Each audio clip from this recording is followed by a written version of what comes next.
ஆண்டவரும் இரட்சகருமாகிய இயேசு கிறிஸ்துவின் நாமத்தினாலே உங்கள் யாவருக்கும் என்னுடைய அன்பின் வாழ்த்துக்களை தெரிவித்துக் கொள்கிறேன். கர்த்தர் நல்லவர், அவர் நன்மையை மாத்திரமே செய்வார். இந்த நாளின் வேத தியானத்திற்காக ஆதியாகமும் 12ஆம் அதிகாரத்தை நாம் திருப்பிக் கொள்ளலாம். கடந்த பாடத்தில் நம்ம 11 அதிகாரங்களை என்ன பண்ணோம் தியானித்தோம் இல்லைங்களா. எத்தனையோ விஷயங்களை என்னால் உங்களுக்கு போதிக்க முடியல. ஏன்னா அவ்வளோ 11 அதிகாரத்தில் எவ்வளோ சத்தியங்கள் அடங்கியிருக்கு. ஆனால் நம்மளுடைய பாடத்திற்கு எது தேவையோ அது மாத்திரம் நான் உங்களுக்கு ப்ரீஃபாக மேற்கோள் காட்டி எல்லா வசனங்களையும் உங்களுக்கு போதித்தேன் என்பதில் எனக்கு ஒரு திருப்தி.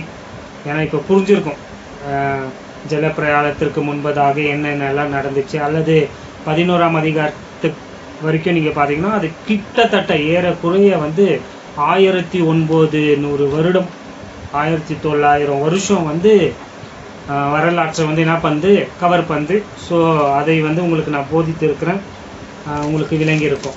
ஸோ இப்போது அந்த 11ஆம் அதிகாரத்துக்கிட்ட வரப்போ நம்ம பார்த்தோம், இந்த உலகமே விக்கிரகத்திற்குள்ளே என்ன பண்ணப்பட்டு இருந்தது, மூழ்கப்பட்டு இருந்தது. அங்கே நிறுத்தினோம் இல்லைங்களா. ஸோ இந்த உலகத்தில் பார்த்தீங்கன்னா எல்லாருமே என்ன பண்ண ஆரம்பிச்சிட்டாங்க பார்த்தீங்கன்னா சாமிகளை கும்பிட ஆரம்பிச்சிட்டாங்க. ஏன் சாமிகள் அப்படின்னு நான் சொல்கிறேன்னா, உருவாக்கப்பட்டவைகளை, சிருஷ்டிகரை அல்ல அவர் கடவுள், சிருஷ்டிப்பை தங்களுக்கு தேவர்களை ஜனங்கள் என்ன பண்ண ஆரம்பிச்சிட்டாங்க, உருவாக்கி கொண்டு அந்த தேவர்களையே அவங்க வணங்க ஆரம்பித்தாங்க. அது ரொம்ப பெரிய புராணங்கள். அதெல்லாம் போதிச்சேன்னா பல மணி நேரங்கள் நமக்கு தேவைப்படும். ஆனால் அதெல்லாம் நம்ம நேரத்தை வீணாக்கக்கூடாதுன்னு நம்மளுடைய அப்போஸ்தலனாகிய பவுல் நமக்கு சொல்லியிருக்கிறார். அதனால் அதை நான் உங்களுக்கு போதிக்கலை. ஸோ வேதத்தை மட்டும் உங்களுக்கு நான் போதிக்க போகிறேன். ஸோ கடந்த பாடத்தில் எங்கே விட்டோம் பார்த்தீங்கன்னா 11ஆம் அதிகாரத்தில், அதாவது கடவுள் இந்த மனு குலத்தை என்ன பண்ணிட்டார், விவாகரத்து பண்ணிட்டாருன்னு சொன்னேன், டிவோர்ஸ் பண்ணிட்டாரு என்ற வார்த்தையை நான் டெலிபரேட்டாக ஏன் யூஸ் பண்ணேன்னா, அந்த வார்த்தையினுடைய உண்மையான பொருள் என்னன்னு பார்த்தீங்கன்னா, கடவுளுக்கும் மனிதனுக்கும் இனி கடவுள் மனிதனோட செயல்பாட்டில் இல்லை. அதாவது உருவான ஜாதிகள் இல்லைங்களா, எத்தனையோ ஜாதிகள் உருவாச்சு, மொழிகள் பிரிக்கப்பட்டது, அவங்களுக்கு நிறையா சிவிலைசேஷன்ஸ் எல்லாம் உண்டாச்சு இல்லைங்களா, நாகரிகங்கள். ஸோ கடவுள் என்ன பண்ணார் பார்த்தீங்கன்னா, ஓகேன்ட்டு எல்லாரையுமே விட்டுட்டார். ஏன் பார்த்தீங்கன்னா எல்லோருமே விக்கிரகத்தை வணங்க ஆரம்பித்தாங்க. அதாவது கடவுளை வணங்காமல் தெய்வங்களை வணங்க ஆரம்பிச்சிட்டாங்க. தெய்வங்கள் நான் சொல்கிறப்போ எதை மீன் பண்ணுறேன்னா, படைக்கப்பட்ட தெய்வங்கள், உருவாக்கப்பட்ட தெய்வங்கள். கடவுள் ஒருவரே, அவர் சகல சிருஷ்டிக்கும் எஜமானர், அவர் தான் இந்த உலகத்தை படைத்தவர். ஆனால் சிருஷ்டிகர்த்தரை இவர்கள் வணங்காம, சிருஷ்டி கடவுளை இவங்க ஆராதிக்காம, சிருஷ்டிக்கப்பட்டவைகளை, மச்சங்களை, மிருகங்களை, ஊரும் பிராணிகளை, மனிதர்களை, இப்படியாக இந்த சிருஷ்டிப்பை எல்லாருமே வணங்க ஆரம்பிச்சிட்டாங்க. அதனால கடவுள் மனிதனோடு செயல்படுகிறத நிறுத்திட்டார். அவர் என்ன பண்ணிட்டாருன்னா அவங்க போக்கிலேயே விட்டுட்டார். ஓகேப்பா, இதுதான் கடவுள், அவனுக்கு இந்த வச்சுக்கோன்ட்டு ஆண்டவரே கொடுத்தாருங்க. ஆண்டவர் அவங்களுக்குன்ட்டு இவ்வளோ தெய்வங்களை பங்கிட்டு கொடுத்தார் என்பது புராண கதை கிடையாது, வேதத்தில் இருக்கு. அந்த வசனத்தை நான் ஏன் காட்டில் டச் பண்ணுறேன்னா, அங்கே போனேன்னா மினிமம் ½ an hour எனக்கு தேவைப்படும். 1/2 hour அதுலேயே நமக்கு போயிடுங்க. அதனால தான் நான் அந்த சைடு போல வேறு இன்னைக்குன்னா அந்த டாப்பிக்கை வைத்து உங்களுக்கு நான் போதிக்கிறேன். ஸோ ஆண்டவர் எல்லாருமே என்ன பண்ணிட்டாரு, விட்டுட்டார். எல்லாருமே விக்கிரக ஆராதனைக்குள்ளே என்ன பண்ணிட்டாங்க, மூழ்கி போயிட்டாங்க. ஸோ ஒரு மனிதனுக்கு ஒரு கடை இருந்துச்சு. என்ன கடை பார்த்தீங்கன்னா, விக்கிரகங்களை விற்கிற, ஐடல்ஸ் விற்கிற கடை இருந்துச்சு. அவன் என்ன பண்ணுறான் பார்த்தீங்கன்னா, மார்க்கெட்டுக்கு போகும்படியாக தன்னுடைய மகனை அந்த கடையை பார்த்து கொள்ளும்படியாக விட்டுட்டு அவன் மார்க்கெட்டுக்கு போகிறான். ஸோ அவனுடைய மகன் என்ன பண்ணுறான் பார்த்தீங்கன்னா, அந்த கடையில் உட்காந்து கொண்டு ஒவ்வொரு சிலையும் பார்க்குறான். ஐடல்ஸ் இன்றைக்கி நம்ம வாங்குறோம் இல்லைங்களா, இந்துக்கள் மற்ற மதங்கள் எல்லாம் பார்த்தீங்கன்னா விக்கிரக சிலைகளை வாங்குவாங்க இல்லையா, அவங்க கடவுள் மாதிரியே செய்யப்பட்ட அந்த கடை, ஐடல் கடை. ஸோ இவன் ஒவ்வொரு சிலையும் பார்க்குறான். பார்த்துட்டு இருக்கிறப்போ பார்த்தீங்கன்னா ஒரு மனுஷன் வரான். அவன் எனக்கு இந்த கடவுளை கொடுப்பா, அந்த சிலையை கொடுப்பா அப்படின்ட்டு கேட்குறான். அதற்கு அந்த பையன் அந்த ஆளை பார்த்து கேட்குறான், உனக்கு எவ்வளோ வயசுன்னு கேட்குறான். அதற்கு அந்த ஆள் சொல்கிறான், எனக்கு 50 வயசு அப்படின்னு சொல்கிறான். அவனை பார்த்து இந்த பையன் சிரிச்சிட்டு, என்னப்பா நீ முட்டாளா, உனக்கு 50 வயசுன்னு சொல்ற, ஆனா நேத்து செஞ்ச இந்த சிலையை வந்து நீ கடவுள்ன்ட்டு நம்பின்னு இதை வாங்குறியப்பா கேட்குறியப்பான்ட்டு நக்கெல்லாம் வந்து என்ன பண்ணா, சிதிச்சானா. அவன் எல்லாம் நம்மளுடைய பாரத தேசமே இந்த விக்கிரகத்துக்குள்ளதான் மூழ்கி இருக்கு. இன்னைக்கு கம்பேர் பண்ணி பாருங்க, நினைச்சு பாருங்களேன், இது இங்க நடந்தா எப்படி இருக்கும்ட்டு. ஆனா இது உண்மையிலே நடந்ததுங்க, இங்க இல்லை, வேற ஒரு பகுதியில் நடந்தது. ஸோ அவன் வந்து மேலே கீழே பார்த்துட்டு சிலையை வாங்காமல் என்ன பண்ணிட்டான், போயிட்டான் பாருங்க. ஸோ இன்னும் கொஞ்ச நேரம் விட்டு பார்த்தீங்கன்னா அங்கே ஒரு பெண் வரா. அந்த பெண் வந்து பார்த்தோன்னா அந்த மெல்லிய மாவில் வந்து நல்லா சூப்பராக டேஸ்ட் உள்ள அதர்சங்களை வந்து செஞ்சுட்டு வந்து அந்த வழியாக போகிறப்போ இந்த சிலைகள், அந்த அந்த பெண் கும்பிட்ற அந்த கடவுளுடைய சிலைகள் எல்லாம் அங்கே இருந்துச்சு இல்லையா விற்பனைக்கு. ஸோ இந்த பையன்கிட்ட வந்து அந்த இதை கொடுத்துட்டு, அந்த அதர்சத்தை கொடுத்துட்டு, அது அதர்சமாக என்ன மாவில் செய்யப்பட்டது ஒன்று, அதை கொடுத்துட்டு இது வந்து அந்த தெய்வங்களுக்கு என்ன பண்ணிடுப்பா, என்னுடைய காணிக்கையாக வச்சுடு கொடுத்துட்டு போயிடுறான். ஸோ இந்த பையன் என்ன பண்ணுறான் பார்த்தீங்கன்னா, ஒரு குச்சை எடுத்து, இவனுக்கு வந்து இந்த தெய்வங்கள் நம்பிக்கையெல்லாம் கிடையாது, இந்த விக்கிரக ஆராதனை அதிலெல்லாம் ஈடுபாடு கிடையாது. அவங்க அப்பா வந்து சிலை விற்கிறவராக இருந்தாலும் அவனுக்கு இதில் எந்த நம்பிக்கையும் ஈடுபாடு இல்லை. அதனால அந்த குச்சி எடுத்து என்ன பண்ணுறான், எல்லா சிலையும் அடித்து நொறுக்கிறான் பாருங்க. நிறைய பெரிய பெரிய சிலைகள் இருந்துச்சு, சின்ன சின்ன சிலைகள் எல்லாமே இருந்துச்சு இல்லையா, அடித்து எல்லாத்தையும் நொறுக்கிறான். நொறுக்கிட்டு அந்த குச்சியை வந்து ஒரு பெரிய சிலையினுடைய அந்த கையில் வந்து அந்த குச்சியை வச்சிடறான். ஸோ இப்போ மார்க்கெட்டுக்கு போன அப்பா வந்து திருப்பி வராரு. கடைக்கு வந்து பார்த்தா அவருக்கு ஒரே அதிர்ச்சி. ஏன் பார்த்தீங்கன்னா எல்லா சிலைகளும் என்ன இருக்குது, எல்லாம் உடஞ்சிருக்கு. ஒன்று கீழே விழுந்திருக்கு, ஒன்றுக்கு தலையில், ஒன்றுக்கு கையில், ஒன்றுக்கு காலில், ஒன்றுக்கு காதில், ஒன்றுக்கு கண்ணில், இப்படி ஒவ்வொரு சிலையும் ஒவ்வொரு டிசைனில் மாற்றி வச்சுட்டான் பையன். எல்லாத்தையும் அடிச்சுட்டு மாற்றி வச்சுட்டு இருக்கான். அப்பா வந்து அவன் பையன் மேலே வந்து ரொம்ப கோவப்படுறாரு. ஏன் இதெல்லாம் நீ செஞ்ச அப்படின்ட்டு கேட்குறாரு. அதற்கு அந்த பையன் சொல்கிறான், அப்பா நான் எதுவும் செய்யலப்பா, இங்கே வந்து என்னாச்சு பார்த்தீங்கன்னா ஒரு அம்மா வந்தாங்க, அந்த அம்மா வந்து இந்த அதர்சங்களெல்லாம் கொடுத்தாங்க, இந்த சிலைக்கு கொடுன்ட்டு, அவங்களுடைய கடவுளுங்களுக்கு கொடுன்ட்டு, நானும் வந்து அதை வாங்கி கொடுத்தேன்ப்பா. இந்த அதர்சத்திற்காக இந்த எல்லா கடவுளும் என்ன பண்ணாங்க, சண்டை போட்டுக்குன்னு ஒருத்தர் அடிச்சுக்கினாங்கப்பா.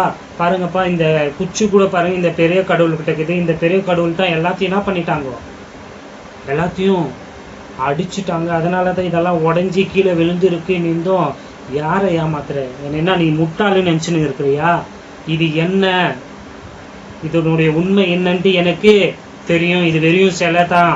இது கண் இருந்தும் பார்க்காது, கால் இருந்தும் நடக்காது, கை இருந்தும் செயல்படாது, இது பேசாது, பார்க்காது, இதற்கு உயிர் இல்லை, எனக்கு இது நல்லா தெரியும், என் காதிலே பூ சுத்துறியா அப்படின்னு கேட்டதுக்கு அந்த பையன் சொன்னானா, பா உங்க வாய் சொல்றத உங்க காது கேட்கலையா அப்படின்னு சொன்னாங்க. நிறையா பேருக்கு வந்து புரிஞ்சே இருக்காது, ஒரு சிலருக்கு நல்லா புரிஞ்சிச்சு நான் சொல்லிந்து என்னன்ட்டு. அந்த பையன் சொன்னானா, நீங்க உங்க வாய் பேசுற வார்த்தைகள் உன்னுடைய செவிக்கு எட்டலையா, உன்னுடைய காதுக்கு அது கேட்கலையா, நீயே சொல்ற இதெல்லாம் என்னன்ட்டு, விக்கிரகம் தான் இது உயிர் இல்லாத ஒரு மண்ணு தான்ட்டு நீயே சொல்ற, பிணையா இதை நீ வணங்குறன்ட்டு அவங்க அப்பாக்கே அந்த பையன் பாடம் எடுத்தானா. ஏன் இந்த கதையை சொன்ன, இது கதை இல்லைங்க, இது உண்மை. இவன் யாரு தெரியுங்களா, அவனுடைய பேர் என்னன்ட்டு யாத்ராகமும் மன்னிச்சுக்குங்க, யோசுவா 24ஆம் அதிகாரத்தில் எழுதப்பட்டிருக்கு பாருங்க. நான் சொல்லிந்து வரலாறு, அந்த மனுஷன் யாருன்ட்டு வேதத்தில் எழுதப்பட்டிருக்கு.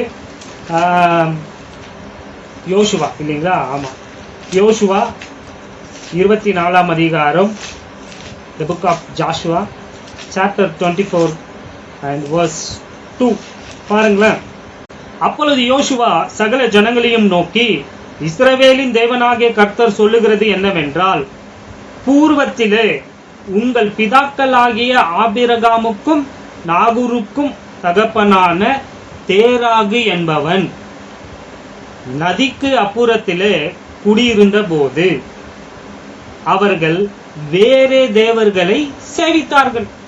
ஸோ இந்த தேராகு என்ற ஒரு மனுஷன் வந்து என்ன பண்ணான்னா அவன் வேற தெய்வர்களை வந்து என்ன பண்ணான்னா வணங்கினானா.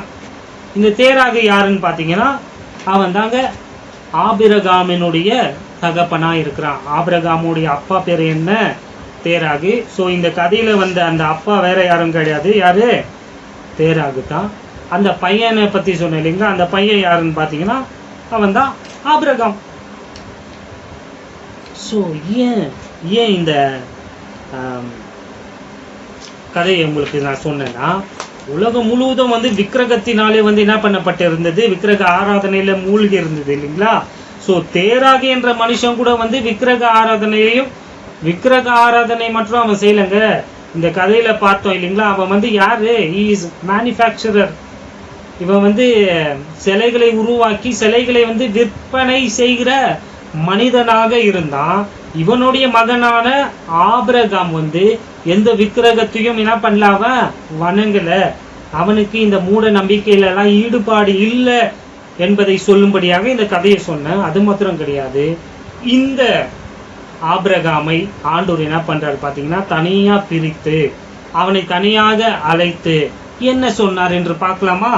வாசிங்க. ஆதியாகமம் 12ஆம் அதிகாரம். இந்த இடத்துல இந்த 12ஆம் அதிகாரத்துல ஆண்டவர் வந்து ஒரு மனிதனை வந்து தனியா பிரித்து, அதாவது இந்த ஆபிரகாமை வந்து ஆண்டவர் என்ன பண்றாரு, இந்த உலகத்துல இருந்து தனியா பிரித்து ஆண்டவர் அங்க சொல்றாப்பவே சொல்றாரு,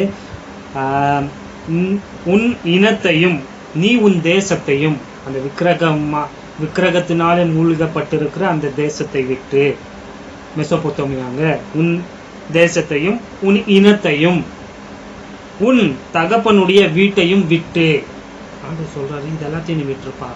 இதெல்லாம் கடவுள் இல்லைன்னு உனக்கு தெரியுது தானே, இதெல்லாம் வெறும் விக்கிரகம்னு உனக்கு தெரியுது இல்லை, இது எல்லாத்தையும் விட்டுட்டு நான் உனக்கு காண்பிக்கும் தேசத்திற்கு நீ என்ன பண்ணு போ. நான் உனக்குன்ட்டு ஒரு இடத்த பிளான் பண்ணி வச்சுட்டேன்.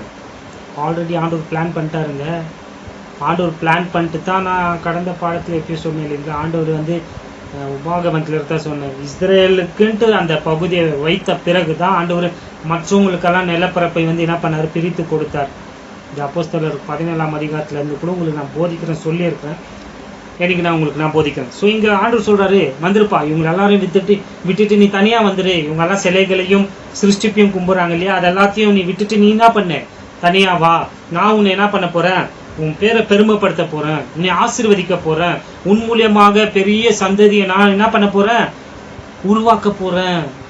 I'm going to make a great nation.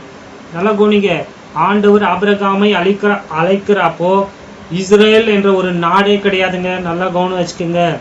It didn't even exist. ஒரு நாடு இன்னும் கிடையாது. அவ்வளோ ஏங்க, ஆபிரகாமை ஆண்டவர் அழைக்கிறப்போ அவனுக்கு குழந்தையே கிடையாது. அது தெரியுங்களா, அவனுக்கு வயசு 75 வயசு இருந்துச்சு. ஸோ ஒரு மனிதன் ஆண்டவர் கூப்பிட்டு உண்மையை நான் ஆசீர்வதிக்க போறேன்ப்பா, உனக்கு பிள்ளையை கொடுக்க போறேன், உன் மூலியமாக பெரிய ஜாதி உருவாக போகிறது, நீ ஒரு பெரிய நாடு உன் மூலியமாக உருவாக்கப்பட போகிறதுன்னு ஆண்டவர் என்ன பண்றாரு, ஆபிரகாமை தனியாக அழைக்கிறார். அவனும் அந்த அழைப்பை கேட்டு என்ன பண்ணா கீழ்ப்படிஞ்சான். இங்க கடந்த பாடத்துல நம்ம பார்த்தோம் 11ஆம் அதிகாரத்துல அங்க ஜனங்க என்ன பண்ணாங்க, எல்லாரும் ஒன்னா சேர்ந்து நமக்கு பேர் உண்டாகும்படியாக, வாங்க நம்ம எல்லாம் சேர்ந்து செங்கல சுடலாம், நமக்கு பேர் உண்டாகும்படியாக ஒரு நகரத்தை கட்டலாம், நமக்கு பேர் ஒரு கோபுரத்தை கட்டலாம், நமக்கு பேர் உண்டாகும்படியாக. பாத்தீங்களா, அவங்க வந்து அவங்களுடைய பேர் பிரஸ்தாபப்படும்படியாக எல்லாத்தையும் செஞ்சாங்க.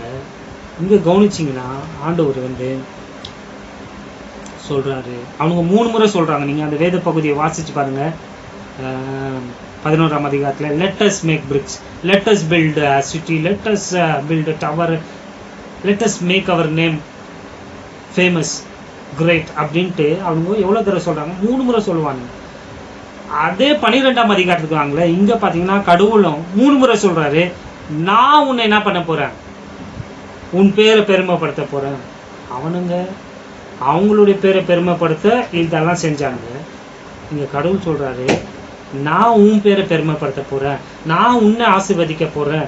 நான் இங்க 7 விஷயங்கள் ஆண்டவர் சொல்றாரு. இந்த 12ஆம் அதிகாரம் வசனம் 1 to 3 வரைக்கும் நீங்க வாட்சிங்கன்னா 7 விஷயங்களை நான் செய்ய போறேன்னு ஆண்டவர் சொல்றாரு. ஆனா 3 முறை அவர் சொல்றாரு இதை நான் செய்வேன், ஐ வில்ன்ட்டு இருக்கும். நீங்க வேணும்னா நீங்க வாட்சி பாருங்க. ரொம்ப ஆண்டவர் வந்து எப்பவுமே அக்கௌண்ட்ஸ் வைக்கிறதுல வந்து அவர் அச்சுக்க யாருமே கிடையாது. ஆண்டவர் சொல்றாரு நான் உன் பேரை பெருமைப்படுத்துறேன் பாட்டு. பாத்தீங்களா, தன்னுடைய பேரும் பெருமைப்படுத்த இந்த உலகத்துல எத்தனையோ கோடிக்கணக்கான ஜனங்க வந்தாங்க, அவங்களுடைய பேரெல்லாம் இந்த உலகத்துல வந்து நிற்கவே இல்லை பாருங்க. இப்படியாப்பட்ட மனுஷர்கள் வாழ்ந்தாங்க இருந்தாங்க என்ற வரலாற்றுல அவங்களுடைய பேரு அட்ரஸ் ஆல் அட்ரஸே இல்லாத ஆயிட்டாங்க. ஆனா கடவுள் சொல்றார் நான் உன் பேரை பெருமைப்படுத்த போறேன்பான்ட்டு. 4000 வருஷங்களுக்கு முன்பதாக வாழ்ந்த மனுஷன் யாரு? ஆபிரகாம். இன்னமும் அவருடைய பேரு நிலைத்து கொண்டுதான் இருக்கிறது, இன்னமும் இருக்கும். இந்த பூமி இருக்கிற வரைக்கும் ஆபிரகாமினுடைய பேர் இருக்கும் இங்க, ஃபாரெவர் இட் வில் பி. ஏன்னா ஆண்டவர் அவனுடைய பேரை யார் பெருமைப்படுத்திந்து? கடவுள் பெருமைப்படுத்தினார். ஒரு அற்புதமான, அதுதான் நம்மளுடைய நீதிமொழிகளை தான் நம்ம வாசி. என்னுடைய கீர்த்தி புகழ்ச்சி யாருக்கிட்ட இருந்து வருது? கடவுள்கிட்ட இருந்து வரணும். ஆண்டவர் ஒரு மனுஷனை உயர்த்தினா அது நிலைத்திருக்கும். மனுஷனாகவே தன்னுடைய பேரை உயர்த்த நினைத்தால் அது அழிந்து போகும். ஓகே, ஸோ இந்த மனிதனை ஆண்டவர் தெரிந்து கொண்டு இவனை ஒரு பெரிய நாடா மாற்ற போறேன்னு சொன்னார் இல்லையா?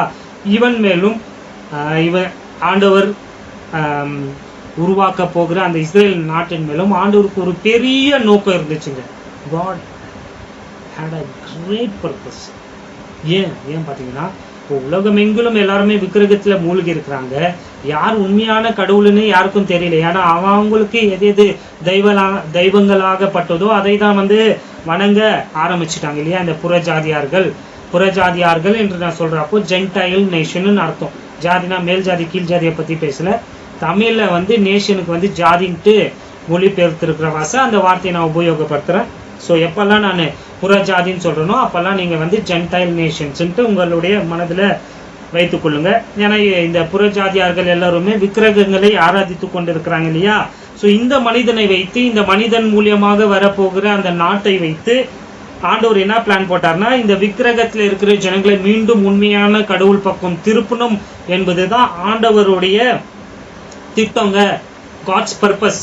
ஆண்டவருடைய திட்டம் என்னன்னு பார்த்தீங்கன்னா, இந்த ஜனங்களை எல்லாரையும் மீண்டும் வந்து என்ன பண்ண போறேன், நான் என் பக்கம் திருப்ப போகிறேன். உண்மையான கடவுளாகிய சிருஷ்டி கடவுளாகிய என் பக்கம் இவங்களெல்லாம் நான் திருப்ப. தெரிந்து கொள்ளப்பட்ட மனிதன் யாருன்னு பார்த்தீங்கன்னா ஆபிரகாம். தெரிந்து கொள்ளப்பட்ட நாடு எதுன்னு பார்த்தீங்கன்னா இஸ்ரேல் நாடு. இவர்களை வைத்து தான் என்னுடைய திட்டத்தை நான் வந்து அக்கம்ப்ளிஷ் பண்ண போறேன்ட்டு கடவுள் வந்து என்ன பண்றாரு, பிளான் பண்றாரு. அப்படியாகவே இந்த ஆபிரகாம் என்ற மனிதனை கடவுள் தெரிந்து கொண்டு அவனோடு ஒரு உடன்படிக்கையை செய்தார்.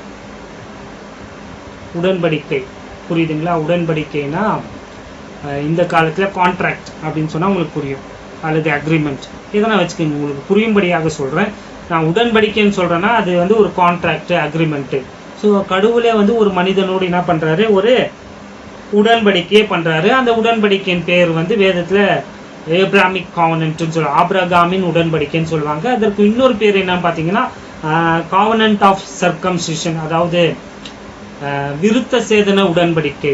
அதாவது மனுஷன் இந்த ஆபிரகாமை ஆண்டவர் தெரிந்து கொண்டு அவனோடு ஒரு கான்ட்ராக்ட் போடுறாரு இல்லைங்களா? அந்த கான்ட்ராக்டுக்கு அடையாளம் ஆண்டவர் என்ன கொடுக்குறாருன்னு பார்த்தீங்கன்னா, பாருப்பா உன்னுடைய எல்லா ஆண் பிள்ளையினுடைய அந்த நுனித்தோலை கத்னா சொல்றாங்க இல்லையா? அந்த நுனித்தோலை வந்து நீ என்ன பண்ணிடணும், 8வது நாள்ல வெட்டிடணும், எடுத்துடணும். இதுதான் உனக்கும் எனக்கும் உங்களுடைய சந்ததிக்கும் இருக்கிற ஒரு உடன்படிக்கையின் அடையாளம் அப்படின்ட்டு ஆண்டவர் சொல்றாருங்க. ஸோ இந்த காவனன்ட்டோடைய பேர் 2 இருக்குன்னு சொன்னேன் இல்லையா? ஏப்ராமிக் காவனன்ட், காவனன்ட் ஆஃப் சர்க்கம்சிஷன், அதாவது விருத்த சேதன உடன்படிக்கை. அதனால தான் யூதர்கள் வந்து தங்களுடைய நுனித்தோலை வந்து என்ன பண்ணிடுவாங்க, 8வது நாள்லேயே எடுத்துருவாங்க. அதை வந்து இஸ்லாமியர்களும் பின்பற்றுறாங்க இல்லையா? ஏன்னா இஸ்லாமியர்கள் வந்து இஸ்மாயில் ஆபிரகாமனுடைய அதெல்லாம் பின்னாடி பார்க்கலாம், அவங்களும் வந்து இதை செய்வாங்க. அவங்க 8வது நாளில் செய்ய மாட்டாங்க, அவங்க வளர்ந்துட்டு ஒவ்வொரு வயசுல செய்கிறாங்க. ஸோ அது விட்டுருங்க, இங்கே வந்துடலாம், அதெல்லாம் அப்புறம் டச் பண்ண போகிறேன். ஸோ இங்கே ஆபிரகாமை ஆண்டவர் தெரிந்து கொண்டு அவனோடு ஒரு உடன்படிக்கை என்ன பண்ணுறாரு, ஏற்படுத்துகிறாரு. அந்த உடன்படிக்கையில் ஆண்டவர் ஆபிரகாம் சொல்கிறார், நான் உன்னை வந்து பெரிய ஜாதியாக மாற்ற போகிறேன்னு சொல்லிட்டு ஆண்டவர் சொல்கிறாரு, உனக்கு நான் வந்து ஒரு பெரிய நிலப்பரப்பை கொடுக்க போகிறேன், ஒரு நாடை கொடுக்க போகிறேன். பெரிய ஜாதியை உருவாக்கணும்னா அவங்களுக்குன்ட்டு ஒரு நாடு வேணும் இல்லைங்களா, அவங்க தங்க. ஸோ ஆண்டவர் சொல்றாரு, உங்களுக்குன்ட்டு நான் என்னத்தை கொடுக்க போறேன், ஒரு பெரிய தேசத்தை கொடுக்க போறேன் அப்படின்ட்டு வாக்களிக்கிறார். அந்த உடன்படிக்கை, அந்த அக்ரிமெண்ட்ல ஆண்டவர் சொல்லியிருந்து என்னன்னு பாத்தீங்கன்னா, உனக்கு உன்னுடைய தேசத்திற்கு நான் என்ன கொடுக்க போறேன், ஒரு பெரிய நிலப்பரப்பை கொடுக்க போறேன்ட்டு சொன்னாருங்க. நல்லா கவனிச்சுக்கோங்க, உடன்படிக்கை கான்ட்ராக்ட்ல என்னென்னலாம் அடங்குதுன்னு நான் சொல்ல இருக்கிறேன். வாசிங்க ஆதியாகமம் 13ஆம் அதிகாரம் 14வது வசனம் பாருங்களேன். ஆண்டவர் ஆபிரகாமோடு உடன்படிக்கை பண்றப்ப அங்க என்னென்னலாம் அந்த டீடைல்டெல்லாம் இங்க இருக்கு பாருங்க, டீடைல்ஸ். லோத்து ஆபிரகாமை விட்டு பிரிந்து பின்பு கர்த்தர் ஆபிராமை நோக்கி, உன் கண்களை ஏறெடுத்து, ஒரு இடத்துல ஆண்டவர் நிக்க வச்சுட்டு சொல்றாரு, உன் கண்களை ஏறெடுத்து பார்ப்பா, நீ இருக்கிற இடத்திலிருந்து வடக்கையும் தெற்கையும் கிழக்கையும் மேற்கையும் நோக்கி பார். நீ பார்க்கிற இந்த பூமி முழுவதையும் நான் உனக்கும் உன் சந்ததிக்கும் என்றென்றைக்கும் இருக்கும்படி கொடுத்து. இங்க கடவுள் சொல்றாரு, பாருப்பா, பார்த்துக்கோ, ஈஸ்ட் வெஸ்ட் நார்த் சவுத் எல்லா டைரக்ஷன்லயும் நீ பாரு. நீ பார்க்கிற இடமெல்லாம் உனக்கும் உன்னுடைய சந்ததிக்கும் நான் என்ன பண்ண போறேன், உன்னுடைய டிசெண்டன்ஸ்க்கும் நான் கொடுக்க போறேன்ட்டு வாக்களிக்கிறாருங்க. 15ஆம் அதிகாரம் வசனம் 18வது வசனம் பாருங்க. அந்நாளிலே கர்த்தர் ஆபிராமோடு உடன்படிக்கை பண்ணி எகிப்தின் நதி துவங்கி ஐப்ராத் நதி என்னும் பெரிய நதி மட்டும் உள்ளதும். கவனிச்சிங்களா, இங்க வந்து அந்த ஆண்டோருக்கு கொடுக்க போற அந்த நாட்டினுடைய அந்த ஜியோகிராபிக்கல் அந்த லேண்டோடைய பார்டர்ஸை வந்து இங்க ஆண்டவர் என்ன பண்றாரு, மென்ஷன் பண்ணியிருக்கிறாருங்க. இது எந்த மனிதனும் கொடுத்தது கிடையாது, இது கடவுள் ஆபிரகாமுக்கும் இஸ்ரேல் நாட்டுக்கும் ஆண்டவரே பார்டர் போட்டு கொடுத்ததுங்க. ஆண்டவர் வந்து ஆபிரகாமோடு உடன்படிக்கை பண்ணி அவனுக்கு ஒரு பெரிய தேசத்தை கொடுக்குறன்ட்டு என்ன பண்றாரு, அவனுக்கு வாக்குறுதி கொடுக்குறாருங்க. அந்த தேசத்தினுடைய எல்லைகளை பார்டர்ஸை வந்து இங்க என்ன பண்றாரு, ஆபிரகாமுக்கு சொல்றாரு, பாருப்பா, முன்னாடி பாரு, பின்னாடி பாரு, வலது பக்கம் இடது பக்கம் 4 டைரக்ஷன்லையும் நீ பார்க்கிற தேச நிலப்பரப்பை உனக்கு நான் என்ன பண்ண போறேன், கொடுக்க போறேன். தற்காலிகமா இருக்கிறதுக்கு கிடையாது, அது நிரந்தரமாக நீங்க ஆட்கொள்ளும்படியாக, டு பொசஸ் ஃபார் எவர், உங்களுக்குன்ட்டு இந்த நிலப்பரப்பை நான் என்ன பண்ண போறேன், கொடுக்க போறேன்ட்டு ஆபிரகாமுக்கு ஆண்டவர் என்ன பண்றாரு, ஆபிரகாமோடு ஆண்டவர் என்ன பண்ணிட்டு இருக்கிறாரு, உடன்படிக்கை செய்து கொண்டிருக்கிறாருங்க. ஸோ இந்த ஆபிரகாமுக்குள்ள இருந்து வந்த அந்த யூத மக்கள் வந்து அவங்க வந்து ரொம்ப ஸ்பெஷலான ஒரு மக்களுங்க. ஏன்னா ஆண்டவர் இவங்கள் மேல ஒரு திட்டத்தை, பெரிய திட்டத்தை வைத்து அவங்க மூலியமாக இந்த உலகத்தை ஆசீர்வதிப்பேன் என்று என்ன பண்ணியிருக்கிறாரு, ஆபிரகாமோடு உடன்படிக்கை செய்திருக்கிறாருங்க. வாசிங்க உபாகமும் the book of Deuteronomy, வாசிங்க உபாகமும் 7ஆம் அதிகாரம் Deuteronomy chapter 7 and verse 6, 6வது வசனம் பாருங்களேன். நீ உன் தேவனாகிய கர்த்தருக்கு பரிசுத்த ஜனம், பூச்சக்கரத்தில் உள்ள எல்லா ஜனங்களிலும் உன் தேவனாகிய கர்த்தர் உன்னை தமக்கு சொந்தமாய் இருக்கும்படி தெரிந்து கொண்டார். இங்க வந்து வசனம் ரொம்ப கிளியரா சொல்லுது, அவங்க வந்து யாரா, தே ஆர் ஹோலி பீப்புள் இருக்குங்களா, holy people, chosen people, special people. என்னென்னலாம் வந்துச்சு பார்த்தீங்களா, அங்கே கடவுள் வந்து இந்த உலகத்தில் இருக்கிற எல்லாரையும் பார்க்கிலும் இவர்களை வந்து தனித்துவமாக அவங்களை வந்து ஆண்டவர் வந்து என்ன பண்ணாரா, தெரிந்து கொண்டாராம். ஏன்னா அவங்க மூலியமாக இந்த உலகம் ஆசீர்வதிக்கப்படணும், அவங்க மூலியமாக இந்த உலகத்தில் இருக்கிற எல்லோருமே உண்மையான கடவுளை வந்து என்ன பண்ணும், அறிந்து கொள்ளணும் என்பது தேவனுடைய திட்டங்க. அவங்க வந்து ரொம்ப சிறப்பான மக்களுங்க, சிறப்பான ஜனம். இது சொல்ற வாச நீங்க அவங்க மேல எல்லாம் கோவப்பட்ட அதனால ஒரு பிரயோஜனமும் கிடையாதுங்க.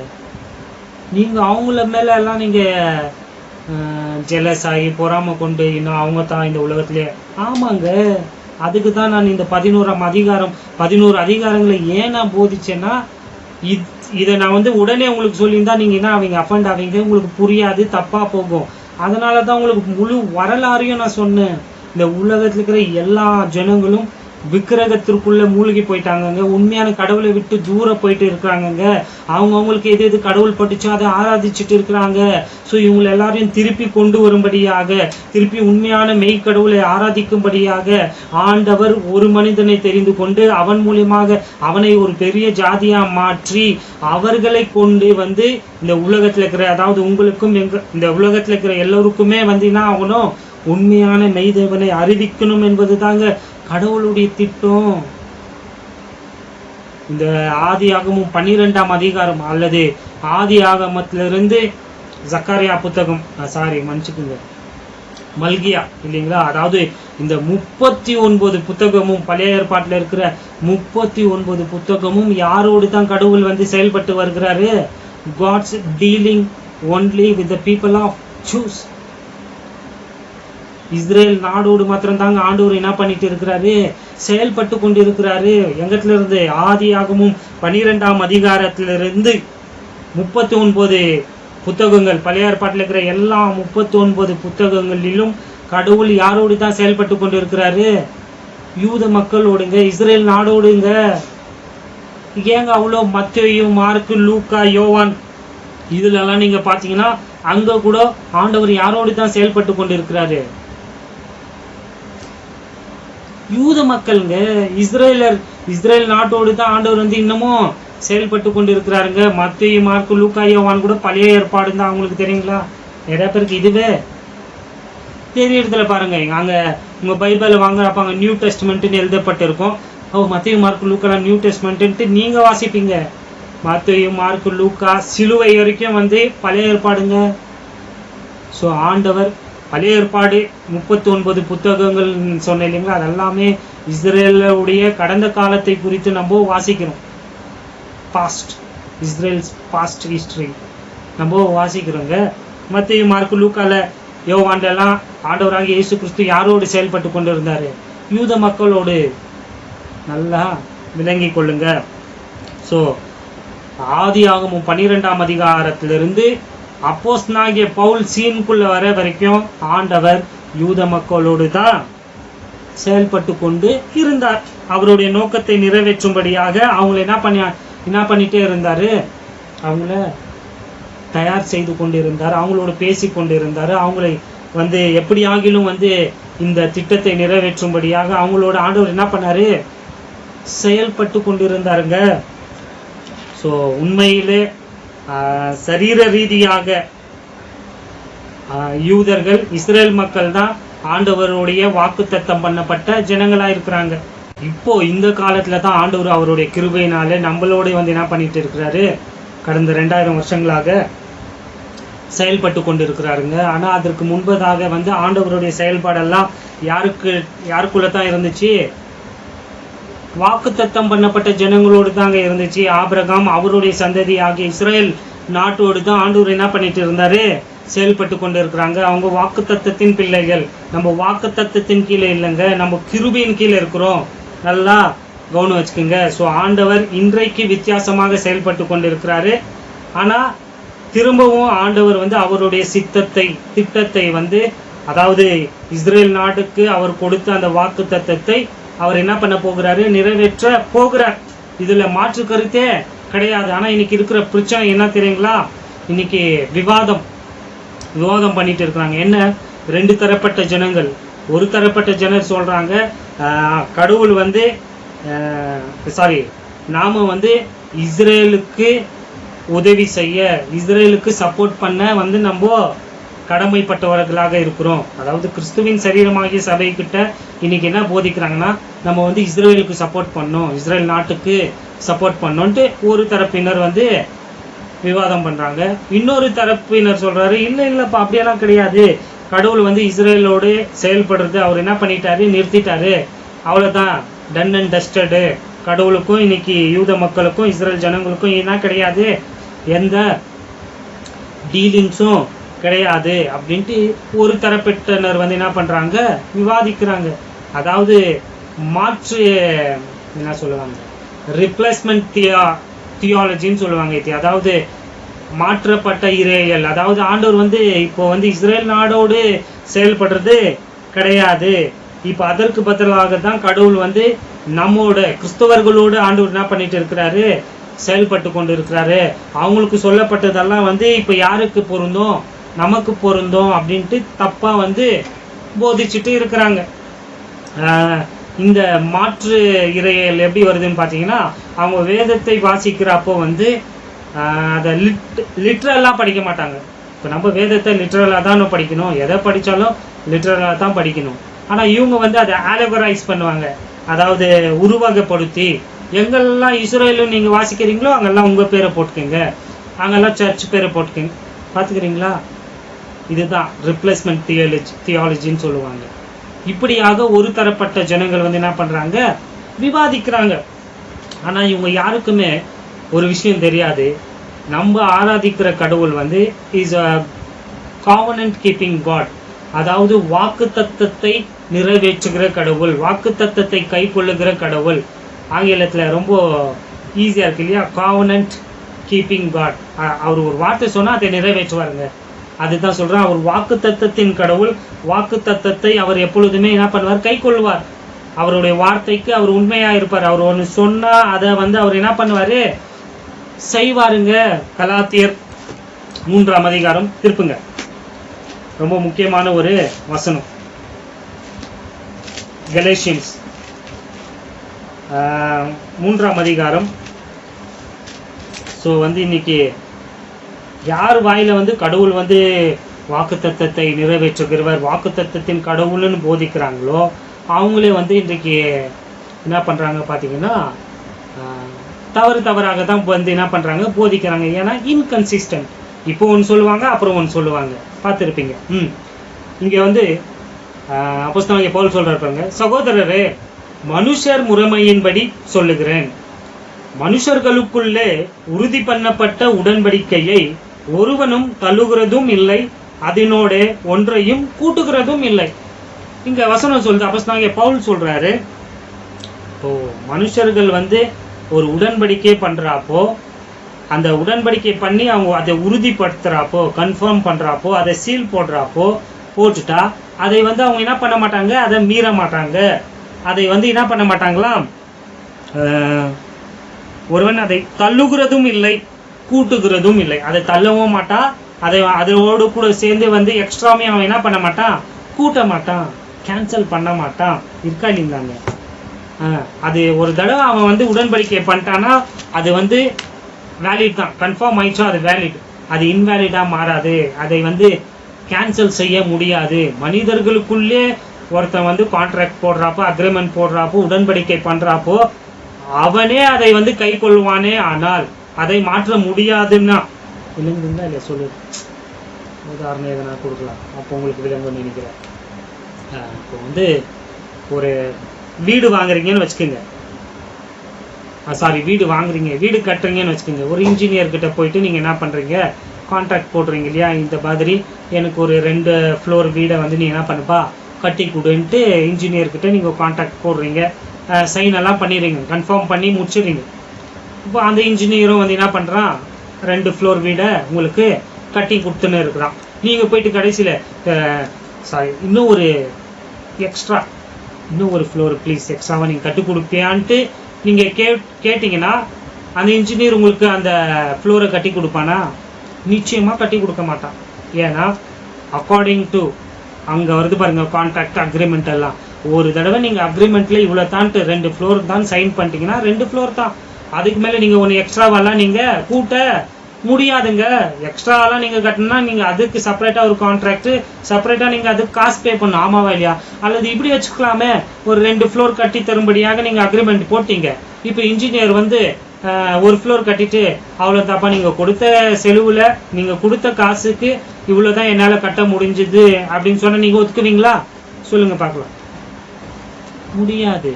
ஏன்னா அக்ரிமெண்ட்டில் அவங்களுக்கு 2 ஃப்ளோர் வந்து கட்டி கொடுக்குறேன்ட்டு என்ன பண்ணிட்டான், சைன் போட்டுட்டாங்கங்க. அந்த அக்ரிமெண்ட்டை திருப்பி மாற்றலாம் முடியாது. மனுஷர்களுக்குள்ளே இப்படி இவ்வளோ இருக்கு இல்லைங்களா? இப்போ லோன் வாங்க போகிறீங்க, பேங்க்கில் போகிறீங்க, பேங்க்கில் எந்த லோன்னா எடுத்துக்கோங்க, அந்த லோனில் பார்த்தீங்கன்னா இவ்வளோ இன்ட்ரெஸ்ட்டுன்ட்டு உங்களுக்கு பேங்க்கில் என்ன பண்ணுறாங்க, சாங்ஷன் பண்ணி இவ்வளோ நீங்கள் கட்டணும் அப்படின்னு சொல்கிறாங்க.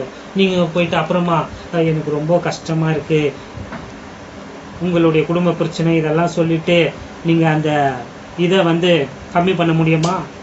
முடியாது.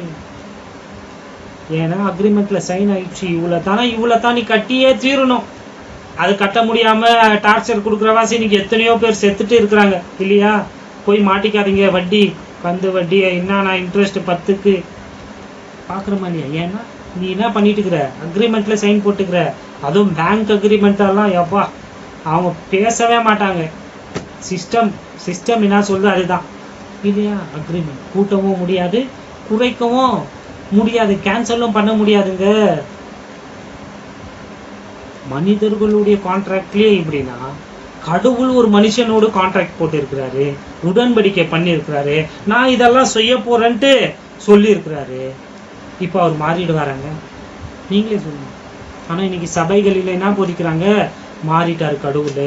அவங்களோடு பண்ண அந்த உடன்படிக்கையெல்லாம் ஆண்டவர் என்ன பண்ணிட்டாரு, விட்டுட்டாரு. அதற்கு பதிலாக சபையை ஆண்டவர் தெரிந்து கொண்டாரு. கிறிஸ்துவின் சரீரமாகிய சபையை ஆண்டவர் தெரிந்து கொண்டு இப்ப அந்த வாக்கு தத்துவங்கள் எல்லாம் சபைக்கு ஆண்டவர் செய்ய போறாரு. அப்ப ஆண்டவர் எவ்வளவு பெரிய டுபாகுரா இருப்பார். நம்மளுடைய கடவுள் இல்லைங்க, இப்படி போதிக்கிற கடவுள்.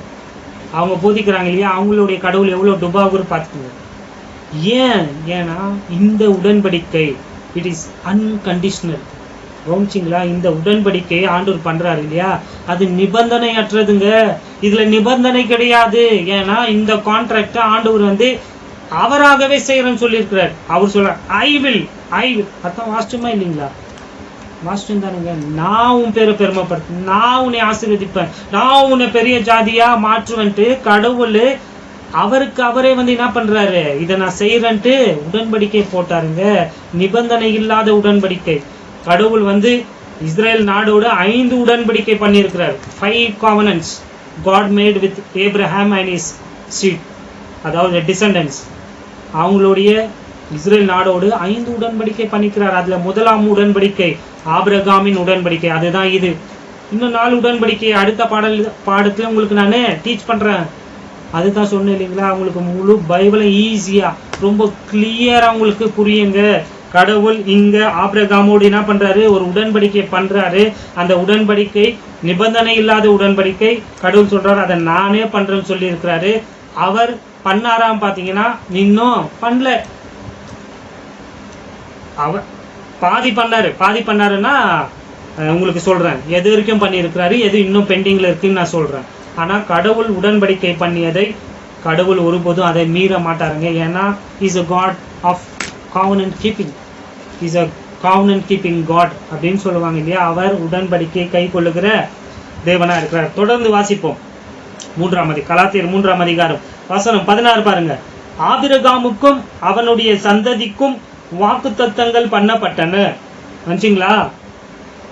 சந்ததிகளுக்கு என்று அநேகரை குறித்து சொல்லாமல் உன் சந்ததிக்கு என்று ஒருவனை குறித்து சொல்லி இருக்கிறார். அந்த சந்ததி கிறிஸ்துவே. 17வது வசனம். ஆதலால் நான் சொல்லுகிறது என்னவெனில், கிறிஸ்துவை முன்னிட்டு தேவனால் முன் உறுதி பண்ணப்பட்ட உடன்படிக்கையை 430 வருஷத்திற்கு பின் உண்டான நியாய பிரமாணமானது தள்ளி வாக்குத்தத்தத்தை வியர்த்தமாக்க மாட்டாது. இங்க என்ன தெரியுமா, நிறைய பேர் போதிக்கிறாங்க இல்லையா இந்த ரிப்ளேஸ்மெண்ட் தியாலஜி. அவங்களுக்கு அப்போஸ்தலனாகிய பவுல் சொல்றாரு, ஆண்டவர் வந்து நியாய பிரமாணத்துல சொல்லப்பட்டு இருக்குப்பா, இதெல்லாம் செஞ்சா இதை வந்து உனக்கு ஆண்டவர் செய்வான்னு சொல்லி இருக்கிறாரு. நான் சொன்னேன் இல்லைங்களா 5 உடன்படிக்கை ஆண்டவர் பண்ணாருன்ட்டு. அது 2வது உடன்படிக்கை, அது அப்புறம் வரேன் நான்.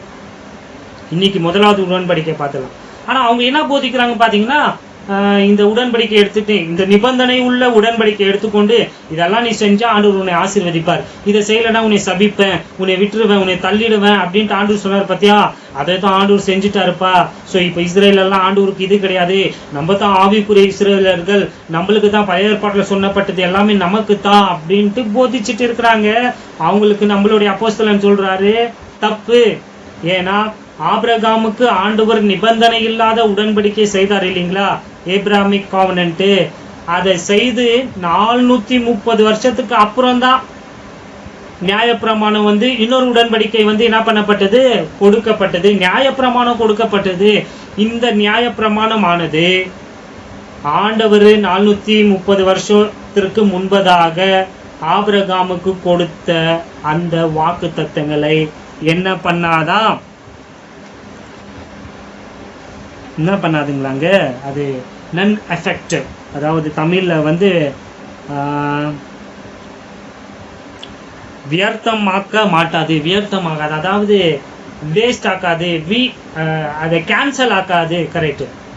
ஆண்டவர் ஆபிரகாமோடு பண்ணப்பட்ட அந்த உடன்படிக்கை ஒருபோதும் வந்து நியாயப்பிரமாணம் கேன்சல் பண்ணாது, இன்வேலிட் ஆகாது. அந்த உடன்படிக்கை இன்னமும் இன்னத்துல தான் இருக்கு. புரியுதுங்களா என்னுடைய இது பாயிண்ட்? ஆண்டவர் பண்ணின அந்த உடன்படிக்கை வந்து இன்னும் கேன்சல் ஆகல, அது கேன்சல் எல்லாம் ஆகாது. அவர் ஒன்று சொன்னா அது நிறைவேற்றுவாரு. அது இப்ப பெண்டிங்ல தான் இருக்கு, தற்காலிகமாக நிறுத்ததான் பட்டிருக்கு. ஆனா அது இன்னமும் என்ன ஆகல, கேன்சல் செய்யப்படல, கேன்சலும் ஆகாதுங்க. நல்லா புரிந்து கொள்ளுங்க. இன்னைக்கு உங்களுக்கு தப்பா வந்து உங்களுக்கு போதிப்பாங்க, ரொம்ப ஜாக்கிரதையா இருங்க. இப்பொழுது இஸ்ரேல் நாடு வந்து, ஏன்னா அந்த ஆபிரகாமோடு ஆண்டவர் பண்ண அந்த உடன்படிக்கை ஆண்டவர் என்ன பண்ணாருன்னு எழுதப்பட்டிருக்கு, காட் கன்ஃபர்ம்ட் இட். அதாவது கடவுள் உறுதிப்படுத்தினால்னா சீல் போட்டாச்சு, முடிஞ்சு போச்சு. இதுக்கு மேல் எந்த மனுஷனாலையும் அதை வந்து மாற்ற முடியாது. ஆபிரகாம்னாலையும் அதை மாற்ற முடியாது, ஆபிரகாமின் சந்ததினாலும் மாற்ற முடியாது. ஏன்னா அது வந்து கடவுள் நிபந்தனை இல்லாமல் தான் செய்வன்ட்டு என்ன பண்ண இருக்கிறாரு, அவங்களுக்கு ப்ராமிஸ் பண்ணியிருக்கிறாருங்க. விளங்குதுங்களா? ஸோ இப்போ தற்போது இஸ்ரேலர்கள் வந்து நம்பிக்கை இல்லாம இருக்கிற அவர் பண்ணின அந்த உடன்படிக்கை, அந்த ப்ராமிசஸ் எல்லாம் வந்து வியர்த்தமாக, அது ஒருபோதும் மாறாதுங்க, அது கேன்சல் செய்யப்படாது. ஏன்னா இந்த உலகத்துல இருக்கிற எல்லா மனிதர்களும் யார் தான், கடவுள் தான் யாரு, மையர். God is true, everyone is a liar. ரோமர்ல வாசிக்கிறோமா இல்லையா? கடவுள் யாரு, உண்மை உள்ளவர். மனிதர்கள் எல்லாரும் யாரு, பொய்யர்கள். ஏன்னா மனிதர்கள் ஒரு வாக்கு தத்தத்தை பண்ணா, கான்ட்ராக்ட் எல்லாம் பண்ணா அதை வந்து மீறிடுறாங்க. ஆனா கடவுள் ஒருபோதும் அந்த அவர் கொடுத்த வாக்கு தத்தத்தை வந்து என்ன பண்ண மாட்டாரு, மீற மாட்டாரு. விளங்கிருக்கும் நினைக்கிறேன். முடிச்சிடலாம். அப்போஸ்தலர் 3ஆம் அதிகாரத்தை திருப்பிக் கொள்ளுங்க. ஆக்ட்ஸ் சாப்டர் 3 verse, எந்த வசனம் படிக்கலாம், 12வது வசனம் பாருங்க. பேதுரு அதை கண்டு, பேக்ரவுண்ட் என்ன பார்த்தீங்கன்னா, அந்த முடவனாக இருந்தவன் வந்து சுகம் அளிச்சிட்ட பிறகு பேதுரு அதை கண்டு ஜனங்களை நோக்கி, இஸ்ரவேலரே, நல்லா கவனிச்சிங்களா, இஸ்ரவேலரே, இதை குறித்து நீங்கள் ஆச்சரியப்படுகிறது என்ன? ஒருத்தன் சப்பானியா இருந்தான், பிறவி சப்பானி. அவனுக்கு வந்து பேதுரு வந்து சுகத்தை கொடுக்குறாரு இல்லைங்களா, அந்த பியூட்டிஃபுல் கேட்லங்க, அலங்கார வாசல்ல. ஸோ இதை பார்த்துட்டு ஜனங்க அங்கே இருந்தவங்களுக்கெல்லாம் ஷாக்கு. ஏன்னா பிறவி சப்பானி வந்து இப்போ எழுந்து என்ன பண்ணுறான், நடக்கிறான். ஸோ பேதுரு அந்த ஜனங்களை பார்த்து சொல்றான், அவங்கெல்லாம் யாரு, அவங்க யாருன்னா இஸ்ரவேலர்கள். சொல்றா பாருங்க, இஸ்ரவேலரே, இதை குறித்து நீங்கள் ஆச்சரியப்படுகிறது என்ன? நாங்கள் எங்கள் சுய சக்தியினாலாவது எங்கள் சுய பக்தியினாலாவது இவனை நடக்க பண்ணினோமா என்று நீங்கள் எங்களை நோக்கி பார்க்கிறது என்ன? இதை எங்களுடைய சக்தினாலேயோ எங்களுடைய திறமைனாலேயோ பக்தியினாலேயோ நாங்க பண்ணிட்டோன்ட்டு எங்களை பார்க்கறது என்னப்பா? 13வது வசனம், ஆபிரகாம், ஈசாக்கு, யாக்கோபு என்பவர்களுடைய தேவனாகிய நம்முடைய பிதாக்களின் தேவன் தம்முடைய பிள்ளையாகிய இயேசுவை மகிமைப்படுத்தினார். அவரை நீங்கள் ஒப்பு கொடுத்தீர்கள். பிலாத்து அவரை விடுதலையாக்க தீர்மானித்த போது அவனுக்கு முன்பாக அவரை மறுதளித்தீர்கள். சோ இங்க இஸ்ரேல் நாடை பார்த்து, இஸ்ரேல் ஜனங்களை பார்த்து பேதுரு பேசுறாரு, இந்த அற்புதம் நடந்த வாசை நீங்க ஏன் ஷாக் ஆகுறீங்க? ஏன் எங்களை பாக்குறீங்கன்னா, நாங்க தான் அவனை சுகம் அளிச்சபடி, எங்களுக்கு அவ்வளவு சக்தியும் கிடையாது, எங்களுக்கு அவ்வளவு பக்தியும் கிடையாது. இதை செய்தவர் யாரு? நசரனாகிய இயேசு கிறிஸ்துவினுடைய வல்லமை இதை செய்துட்டு. அவர் யாரு? அவரை தான் கொலை செஞ்சிட்டீங்களா படுபாவீங்களா? அவர் தான் தேவனுடைய குமாரன்னு, அவரை நீங்க என்ன பண்ணிட்டீங்க, கொலை செஞ்சிட்டீங்களேன்ட்டு அங்க அட்ரஸ் பண்றாரு பாருங்க. யார் அட்ரஸ் பண்றாரு? ஆபிரகாமின் தேவனாகிய இருக்கா இல்லைங்களா? ஆபிரகாம், ஈசாக்கு, யாக்கோபு என்பவர்களுடைய தேவனாகிய கர்த்தர். இந்த ஆபிரகாம், ஈசாக்கு, யாக்கோபெல்லாம் யாரு? ஆபிரகாமுடைய பையன் தான் ஈசாக்குங்க. ஆபிரகாமோடு ஆண்டவர் உடன்படிக்கை பண்ணார் இல்லைங்களா 12ஆம் அதிகாரத்துல. அந்த உடன்படிக்கை மீண்டும் அவனுடைய மகனாகிய ஈசாக்கோடு என்ன பண்றாரு, அந்த உடன்படிக்கை, அந்த வாக்குத்தத்தத்தை அவருக்கு உறுதி பண்றாரு. இப்ப ஈசாக்குக்கு ஒரு பையன் பிறக்கிறான், அவன் யாக்கோபு. அவனோடு கூட ஆண்டவர் அதே உடன்படிக்கைய, அதே வாக்குத்தத்தங்களை உறுதிப்படுத்துறார். நான் உங்களை ஆசீர்வதிக்க போறேன், உங்களுக்கு இந்த சந்ததியை கொடுக்க போறேன். இவங்க யாருன்னு பாத்தீங்கன்னா, இவங்க தான் இஸ்ரேலுடைய முற்பிதாக்கள். ஆபிரகாம், ஈசாக்கு, யாக்கோபு. அப்புறம் என்ன சொல்றாரு, என்பவர்களுடைய தேவனாகிய நம்முடைய பிதாக்களின் முன்னோர்களை சொல்றான், அன்செஸ்டர்.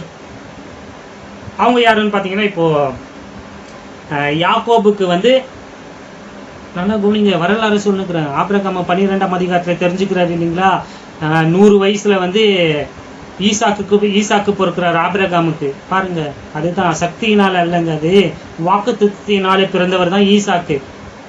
ஏன்னா முழு மனுக்குலமே விக்கிரகத்துல இருக்கு. இப்ப விக்கிரகம் இல்லாத சந்ததியிலிருந்து வந்தது தாங்க இஸ்ரேல் நாடு. அப்புறம் அவங்க விக்கிரகத்துக்கு போறாங்க, அதெல்லாம் அப்புறம் பார்க்கலாம். ஆபிரகாமுக்கு ஈசாக்கு பொறுக்கிறார் இல்லையா. ஈசாக்குக்கு பிறந்தவன் யாக்கோபு. யாக்கோபை ஆண்டவர் என்ன பண்றாரு பாத்தீங்கன்னா, பேரு மாத்துறாரு. யாக்கோபைக்கு இஸ்ரேலுன்னு பேர் மாத்துறாரு. ஸோ அந்த இஸ்ரேலுக்கு யாரு பிறக்கிறாங்க பாத்தீங்கன்னா 12 பேர் பிறக்கிறாங்க. யாக்கோபுக்கு 12 பேர் பிறக்கிறாங்க. அவங்க தான் அந்த 12 கோத்திரங்களாக மாறுறாங்க. விளங்குதுங்களா இல்லைங்களா? அந்த 12 கோத்திரங்கள் சேர்ந்து தான் இஸ்ரேல் மக்களுங்க. அவங்க தான் யாரு இங்க பேதுரு சொல்றாரு, நம்மளுடைய பிதாக்கள். ஆபிரகாமின் தேவனும், ஈசாக்கின் தேவனும், யாக்கோபின் தேவனும் நம்மளுடைய முற்பிதாக்களின் தேவனாகிய. விளங்குதுங்களா இல்லைங்களா? சோ இவங்களை தான் அட்ரஸ் பண்றாரு. யார? யூத மக்களை, இஸ்ரேல் நாடு. இங்க கிறிஸ்துவின் சரீரமாகிய சபை இன்னும் உருவாகவே இல்லை. இன்னும் அப்போஸ்தலனாகிய பவுல் சீனுக்கே வரல. இன்னமும் யாரோடு தான் ஆண்டவர் செயல்பட்டு கொண்டு இருக்கிறாரு? ஆபிரகாமோடும் ஆபிரகாமினுடைய சந்ததியோடு தாங்க செயல்பட்டு கொண்டு இருக்கிறாரு. பேதுருக்கு இது நல்லா தெரியும். அதனாலதான் பேதுரு யார அட்ரஸ் பண்றாரு? இஸ்ரேல் ஜனங்களே, முற்பிதா இல்லாதது நான் சொன்னா என்ன நீங்க என்ன பண்ணுங்க, கேளுங்க. இருக்கா இல்லைங்களா? இஸ்ரேல் வீட்டாரே, அவங்கள பார்த்தா அவர் சொல்றாரு, நம்மளுடைய ஆபிரகாம், ஈசாக்கு, யாக்கோபு பிதாக்கள் உடைய தேவன், நம்மளுடைய முற்பிதாக்களுடைய தேவன்ட்டு என்ன பண்றாரு, அட்ரஸ் பண்றாரு. அவங்ககிட்ட சொல்றாரு, அந்த குமாரனாகிய இயேசு கிறிஸ்து மெஸ்ஸியாவை நீங்க என்ன பண்ணிட்டீங்க, சாகடிச்சிட்டீங்களே. கீழே வாசிச்சுன்னு போங்க. இதெல்லாம் ஃபுல் டீட்டெயில்டா உங்களுக்கு வேர்ஸ் பை வேர்ஸா டீச் பண்ண போறேன். இப்போ 2ஆம் அதிகாரத்துல இருக்கிறேன் இல்லையா, 3ஆம் அதிகாரம் வரப்போ நான் டீச் பண்றேன். அவங்க சொல்லுவாரு, மனம் திரும்புங்கடா, கொலை பண்ணிட்டீங்களேடா, நீங்க என்ன பண்ணுங்க, மனம் திரும்புங்க. மனம் திரும்பி என்ன, மெஸ்ஸியாவை ஏற்றுக்கொள்ளுங்க. அப்படி ஏற்றுக்கொள்ளுங்கன்னா கடவுள் என்ன பண்ணுவாரு? 24வது வசனம் பாருங்க. அப்போஸ்தலர் 3ஆம் அதிகாரம் 24வது வசனம் பாருங்களேன். சாமுவேல் முதற்கொண்டு எத்தனை பேர் தீர்க்க தரிசனம் உரைத்தார்களோ அத்தனை பேரும் இந்த நாட்களை முன்னறிவித்தார்கள். சோ இங்க தீர்க்க தரிசனம் நிறைவேறி கொண்டிருக்கிறது. நான் சொன்னேன் இல்லைங்களா, பழைய ஏற்பாடுன்ட்டு. அந்த பழைய ஏற்பாட்டுல சொல்லப்பட்ட விஷயங்கள் இந்த அப்போஸ்தலர் நடவடிக்கை ஆரம்ப காலத்துல என்ன ஆயிட்டு இருக்கு, நிறைவேறி கொண்டிருக்குங்க. ஆண்டவர் அவங்களுக்கு கிங்டம், ராஜ்யத்தை என்ன பண்ணிட்டு இருக்கிறாரு, வாக்களிச்சாரு இல்லைங்களா. அது அவங்களுக்கு அதுதாங்க நிறைவேறி கொண்டிருக்கிறது. அதான் பேதுரு சொல்றாரு, பரப்பா இதுதான் அது நம்மளுக்கு சொன்னாங்க இல்லையா நம்ம தீர்க்கதரிசிகள் எல்லாம், அதுதான் இங்க நிறைவேறி கொண்டு இருக்கிறதுன்ட்டு இங்க என்ன பண்றாரு, தன்னுடைய மக்களுக்கு, அதாவது இஸ்ரேலர்களுக்கு பேதுரு இங்க என்ன பண்றாரு, அட்ரஸ் பண்றாரு, சொல்லிட்டு இருக்கிறாரு. கடவுள் நம்மளுடைய முற்பிதாவாகிய ஆபிரகாமுக்கு வாக்குத்தத்தம் பண்ணியதை இப்ப என்ன பண்ணிட்டு இருக்கிறாரு, நிறைவேற்றி கொண்டிருக்கிறாரு. அந்த வித்து, அந்த சீடு யாரு, அது ஆண்டவராகிய இயேசு கிறிஸ்து. நீங்க மனம் திரும்பி அவரை ஏற்றுக்கொண்டீங்கன்னா பிதா அவருடைய குமாரனை இந்த பூமிக்கு திருப்பி என்ன பண்ண போறாரு, அனுப்ப போறாருன்ட்டு என்பதை தான் அங்க என்ன பண்ணிட்டு இருக்கிறார் பேதுரு சொல்லிட்டு இருக்கிறாருங்க. அந்த வாக்கு தத்தங்கள் அங்க நிறைவேறி கொண்டிருக்கிறது. பேதுருனுடைய செய்தி ரொம்ப ரொம்ப சிம்பிள்ங்க. நம்மளுடைய முற்பிதாக்களுக்கு கடவுள் பண்ணின அந்த வாக்கு தத்தத்தை இப்ப என்ன பண்றாரு, நிறைவேற்ற போறாரு. என்ன சொன்னாரு? உங்களுடைய சந்ததியை நான் பெருக பண்ணுவேன்னு சொன்னார் இல்லைங்களா? அதோடு கூட என்ன சொன்னாரு? உங்களுக்கு இந்த தேசத்தை நிரந்தரமாக நான் என்ன பண்ண போறேன்? சுதந்திரமாக கொடுக்க போறேன்னு சொன்னாரு இல்லைங்களா? அதை தாங்க இவரு என்ன பண்ணிட்டு இருக்கிறாரு? மெசேஜ் பண்ணிட்டு இருக்கிறாருங்க. இப்போ அவங்க ரோமர்களுடைய ஆட்சியில் இருக்கிறாங்கங்க. ரோமர்கள் அவங்களுடைய நேத்தை ஆக்கிரமித்து இருக்கிறாங்க, ஆக்கியபைடு. ஒரு சில கொஞ்சம் ஏரியாவை தான் யூத மக்கள் வந்து என்ன பண்ணிட்டு இருக்கிறாங்க? தங்க இருக்கும்படியாக ரோமர்கள் அவங்களுக்கு கொடுத்திருக்கிறாங்க. ஆனா இந்த தேசத்தை வந்து நிரந்தரமாக ஃபார் எவர் நான் உங்களுக்கு கொடுக்க போறேன்ட்டு கடவுள் யாரோடு உடன்படிக்கை பண்ணாரு? ஆபிரகாமோடும் ஈசாக்கோடும் யாக்கோபோடும் உடன்படிக்கை செய்திருக்கிறாருங்க. அதை செய்ய போறாரு என்பதை தான் இங்க யாரு மெசேஜ் பண்றது? சாரி, இங்க பேதுரு வந்து அவங்களுக்கு அட்ரஸ் பண்ணிட்டு இருக்கிறார். ஸோ நல்லா கவனம் வச்சுக்கோங்க. ஆண்டவர் யூத மக்களோடு இஸ்ரேல் நாட்டோடு 5 உடன்படிக்கை பண்ணார். அதுல முதலாவது ஏப்ராமிக் காவனன்ட், ஆபிரகாமின் உடன்படிக்கை, விருத்த சேதன உடன்படிக்கை. இது நிபந்தனை அற்ற, நிபந்தனையே இல்லாத உடன்படிக்கை. ஸோ வருகிற பாடத்துல வந்து இன்னும் இருக்கிற அந்த உடன்படிக்கைகளை வந்து உங்களுக்கு நான் போதிக்க போறேன். அதெல்லாம் கேட்குறப்பவே உங்களுக்கு முழு வேதமும் புரியும். இப்பவே உங்களுக்கு வந்து ஆல்மோஸ்ட் உங்களுக்கு புரிஞ்சிருக்கும் நான் நினைக்கிறேன் இல்லைங்களா? ஆண்டவர் ஒரு மனிதனை தெரிந்து கொண்டு அவனை ஒரு பெரிய ஜாதியாய் மாற்றி அவனுக்கு ஒரு நிலப்பரப்பை, தேசத்தை கொடுத்து இஸ்ரேல் நாட்டை, அதன் மூலியமாக இந்த உலகத்தை வந்து ஆண்டவர் மனம் திரும்பும்படியாக செய்யணும் என்பதுதான் கடவுளுடைய திட்டம். அந்த திட்டம் எப்படி மாறியது, அந்த திட்டம் இப்ப எங்க நிறுத்தப்பட்டிருக்கு என்பதையெல்லாம் வருகிற பாடத்துல நம்ம பார்க்கலாம். பரிசுத்த ஆவியானவர் இந்த வார்த்தைகளை கொண்டு உங்களுக்கு ஊழியம் செய்வாராக. ஆண்டவராக இயேசு கிறிஸ்துவின் கிருபையும் சமாதானமும் நம் அனைவரோடும் இருப்பதாக.